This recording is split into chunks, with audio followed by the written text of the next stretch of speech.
Y esta es la tercera y probablemente última parte del video del código del pie.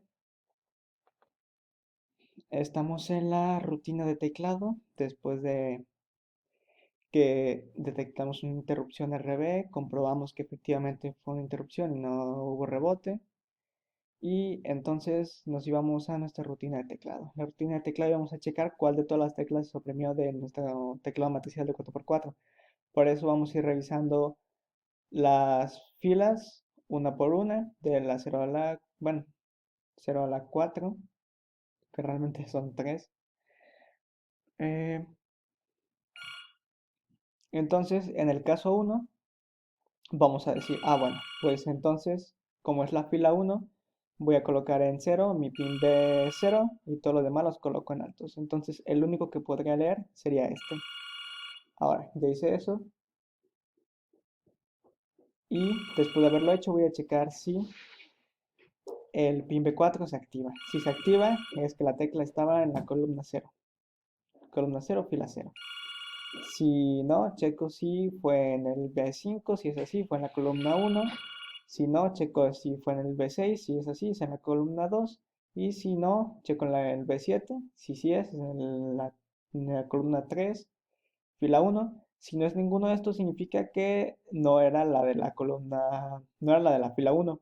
Entonces me voy al caso de la fila 2, que en la fila 2 voy a encender, digo, voy a poner en bajo el pin B1, que es el de la fila 2, los demás los pongo en alto, repito el mismo proceso de comprobar si ocurre o no ocurre. Y así lo mismo, si no se ocurre, lo haría con el tercero, y si no ocurre, lo haría con el cuarto. ¿Qué pasa si ocurre en cualquier momento? No voy a seguir repitiéndolo, entonces, en cuanto esto ocurra, en cuanto esté dentro del if, digo, bueno, ya localicé, era la columna tal, fila tal, rompo el switch en el que estaba. Me salgo bueno, rompo el for en el que estaba y puedo seguir con la siguiente parte de mi programa. Que aquí coloco todos los pines de B0 a B3 en cero porque los había estado moviendo. Y ahora yo ya tengo filas y columnas. O sea, la fila y la columna de la tecla que oprimí. Y yo aquí tengo, eso los coloco en mi array, que en el array yo le di a cada tecla un valor numérico. Y eso lo voy a guardar en la lectura. Ya hay varios casos.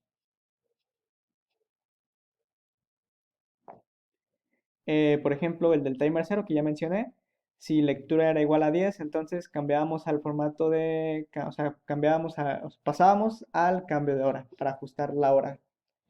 Ahora sí le dábamos al 11, que el 11 era el B, ese es para cambiar el formato de AM a PM, perdón, formato de 12, o sea, el formato de 12 horas AM PM al formato 24 horas. Entonces, pues básicamente, si le doy a ese y estoy fuera del cambio de hora, formato, cámbiame el formato, niégamelo, voy a decir lo voy a estar invirtiendo y además a generar una etiqueta que diga, acabo de hacer mi cambio de horario para que el otro sepa que va a tener que hacer una conversión. Ahora, si yo estoy dentro del cambio de hora, la única vez que voy a poder permitir usar la tecla B es cuando yo esté en el formato 12, esté ajustando la hora en el formato de AM/PM y yo estoy en la parte, o sea, ya ajusté todos los dígitos y ahora estoy ajustando si quiero que sea AM o PM. Cada vez que yo le dé a la B,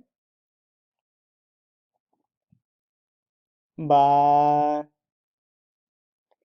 a cambiar el formato. Perdón, voy a cambiar de estar en AM a PM. Bueno, sí, formato de AM a formato de PM, aunque no es formato, es como que la hora. La hora va a pasar de ser AM a PM.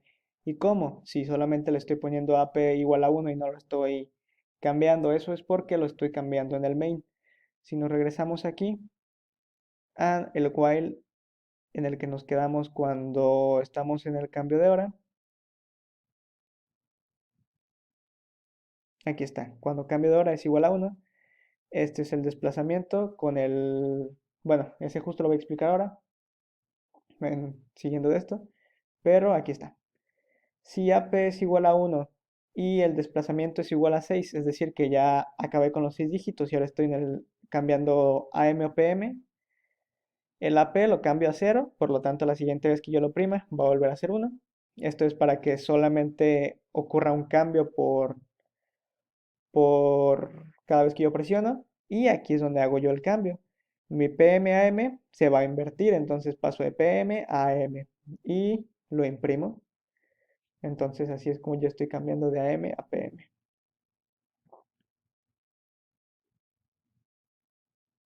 Ahora, vuelvo aquí.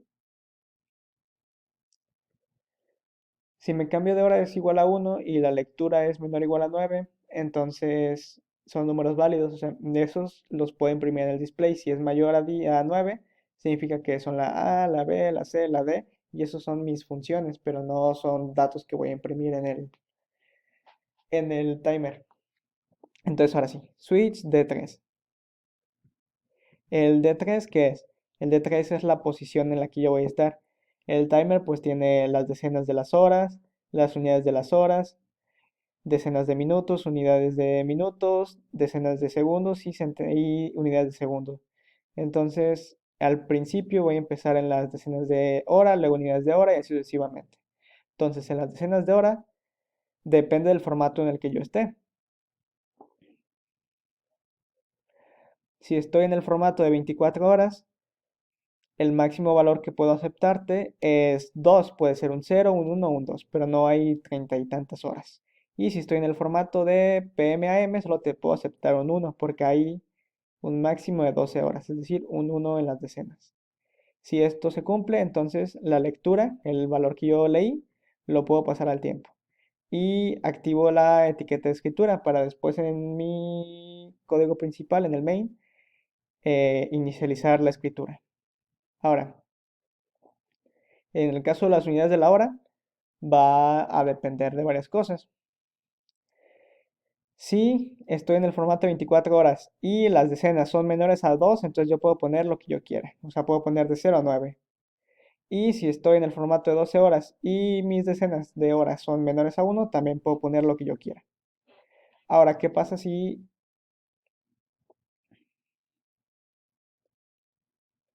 no es el caso? Si tiempo, o sea, si las decenas eran 2 o las decenas eran 1 en un formato o en el otro, entonces en el formato de 24 horas solo te puedo aceptar un máximo de 3, porque no puedo poner 24 horas ni más arriba. Y en el otro solo te puedo aceptar como máximo un 2, porque solo hay en el formato de 12 horas, cuando ya tengo un 1, solo puedo aceptarte el 12 como máximo. Si no, pues no escribo nada. Si sí, escribo ese valor. Para el siguiente, como es minuto de 60, como son 59 al máximo, entonces solo te puedo aceptar de 5 para abajo. En el tercero no hay problema, los 9 dígitos. En el cuarto es el mismo caso de como máximo un 5. Y en el último dígito te puedo aceptar los 9 porque son los primeros segundos. 9 segundos y ya luego 10 segundos y así. Ahora, acabando eso, ya me voy con mis funciones.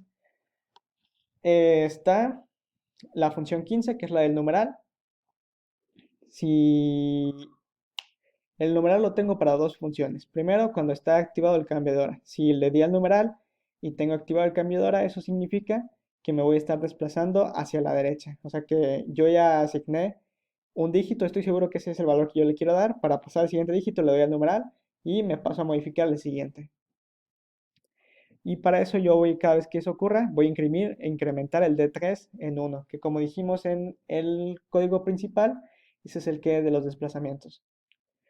Ahora, si ya llegué a 6 y tengo un formato de 24 horas, entonces no ocupo, pues no ocupo poner AMPM, entonces directamente ahí termina el cambio de hora. Esto es igual a 0 y el desplazamiento también es igual a 3, a 0, perdón. Y si estoy en el formato de PM/AM, pues todavía estoy modificando el, en el D3 igual a 6 todavía estoy modificando la MPM, entonces por eso esto se desborda, o sea, esto se reinicia hasta el 7. Ahora, para el odómetro. Cuando yo quiero cambiar el odómetro de viaje a total, lo voy a cambiar con el numeral. Cuando no estoy en el método de cambio de hora, en la función de cambio de hora, y le doy al numeral, voy a pasar del viaje a total, de total a viaje. Ahora, cuando le doy al asterisco, que es la lectura 14, y no estoy en el modo de cambio de hora, voy a reiniciar todas las variables del odómetro de viaje. Con la tecla C, que es la lectura 12, y estando una vez más fuera del cambio, todos van a ser estando fuera del cambio de hora, o sea que no estoy ajustando la hora, reinicio las alarmas. Reinicio la etiqueta de alarma en 0 y quieto en 1. Quieto es para que esto le va a decir que limpie la pantalla una sola vez. Ahorita vamos a eso y con eso acabaríamos. La última interrupción, perdón, sí, la última función de las teclas, en la 13, que es la D, ese me permite desplegar la temperatura cuando yo quiera. Si yo le doy a la D, cambio del odómetro a la temperatura y le doy una vez más, cambio la temperatura al odómetro. Y esas son todas las funciones de mi tecla. Con eso iríamos acabando todo el pie, salvo por explicar lo del quieto.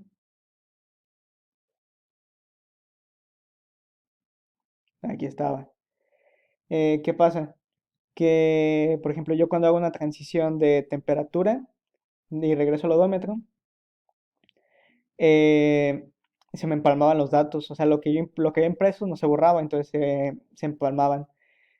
Y si yo lo empiezo a borrar indiscriminadamente siempre, pues está parpadeando. Entonces lo quiero borrar solo una vez. Cada vez que haya hecho una transición de una impresión de odómetro a temperatura o de temperatura a odómetro, lo voy a borrar solo esa vez.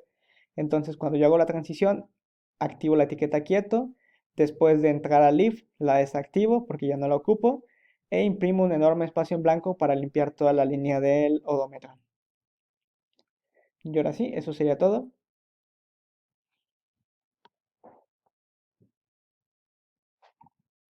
Esperen, me parece, sí, cambio de hora, sí, me parece, igual le expliqué esto. Sí, esto ya lo expliqué en la primera parte, o sea, en el primer video del pie. Así que con esto ya he cubierto todo